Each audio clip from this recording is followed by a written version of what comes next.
Hey everybody. I just felt led to come on here to give some um, lifting words and encouragement because I'm sure you guys are also going through some spiritual battles right now. I just went through one, and God led me to some scriptures in the Bible which helped me take some perception into, my own situations and what's happening here in my life and all the scary stuff that's happening right now in the world. So I just wanted to share with y'all some scripture. I'm just going to read it from the Bible to hopefully help you guys and encourage and lift you up right now if you're going through a trial.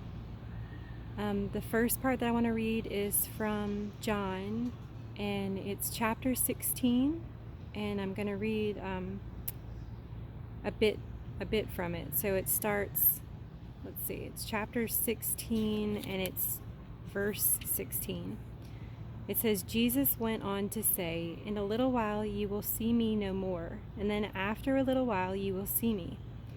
At this, some of his disciples said to one another, "What does he mean by saying, 'In a little while you will see me no more, and then after a little while you will see me'? And because I am going to the Father?" They kept asking, "What does he mean by a little while? We don't understand what he is saying." Jesus saw that they wanted to ask him about this, so he said to them, "Are you asking one another what I meant when I said, 'In a little while you will see me no more, and then after a little while you will see me'? Very truly I tell you, you will weep and mourn while the world rejoices. You will grieve, but your grief will turn to joy." A woman giving birth to a child has pain because her time has come, but when her baby is born, she forgets the anguish because of her joy that a child is born into the world. So with you, now is your time of grief. But I will see you again, and you will rejoice, and no one will take away your joy. In that day, you will no longer ask me anything. Very truly I tell you, my Father will give you whatever you ask in my name. Until now you have not asked for anything in my name.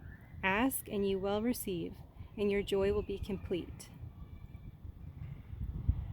And then I wanted to skip down to verse 32, where Jesus says, "A time is coming, and in fact has come, when you will all be scattered, each to your own home. You will leave me all alone, yet I am not alone, for my Father is with me. I have told you these things so that in me you may have peace. In this world you will have trouble, but take heart, I have overcome the world." So I know that we're going through our own trials and tribulations right now, but God promises that he will give us his peace because he has overcome the world. And that right now we are in grief because of things that may be going on with our own selves or with our family or our neighbors, friends, or our coworkers, but we will see the victory and we will have joy. The last part I wanted to read is where Jesus actually prayed for his disciples. So this is also John. It's chapter 17, and it starts on verse 6. Jesus said, "I have revealed you to those whom you have gave me out of the world. They were yours, you gave them to me, and they have obeyed your word. Now they know that everything you have given me comes from you. For I gave them the words you gave me, and they accepted them. They knew with certainty that I came from you, and they believe that you sent me. I pray for them. I am not praying for the world, but for those you have given me, for they are yours. All I have is yours, and all you have is mine, and glory has come to me through them.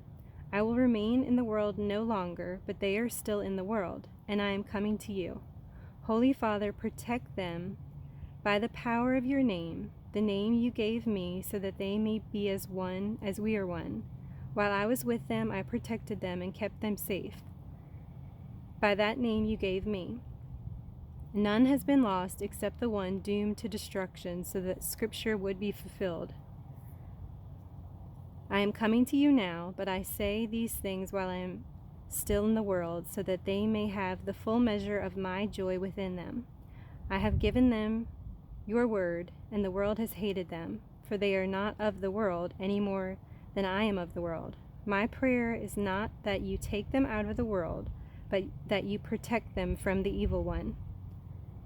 They are not of this world, even as I am not of it. Sanctify them by the truth. Your word is truth. As you sent me into the world, I have sent them into the world. For them I sanctify myself, that they too may be truly sanctified. And then also, the last part I want to read is the same chapter, verse 17, verse 20, down to verse 26.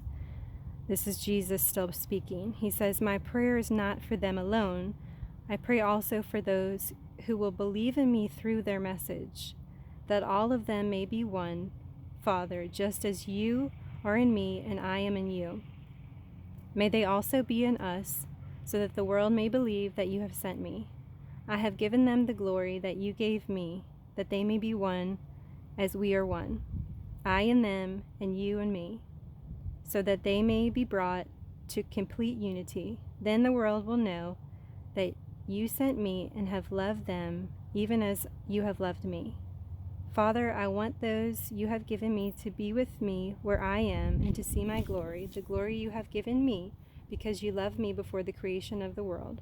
Righteous Father, though the world does not know you, I know you, and they know that you have sent me. I have made you known to them and will continue to make you known, in order that the love you have for me may be in them, and that I myself may be in them. And that's the end of it, but it just shows, that God has a plan for us, that Jesus prayed for his disciples right before he left this earth, and that he prayed for all the believers to come through their message.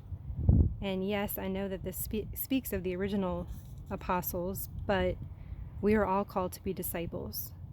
And Jesus is praying for those who we share the message he's given us to share about Jesus and the way that he's saved us and rescued us and delivered us.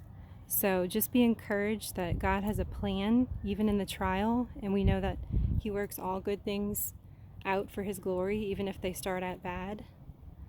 Just keep the faith, don't lose hope, and just keep hanging on to Jesus.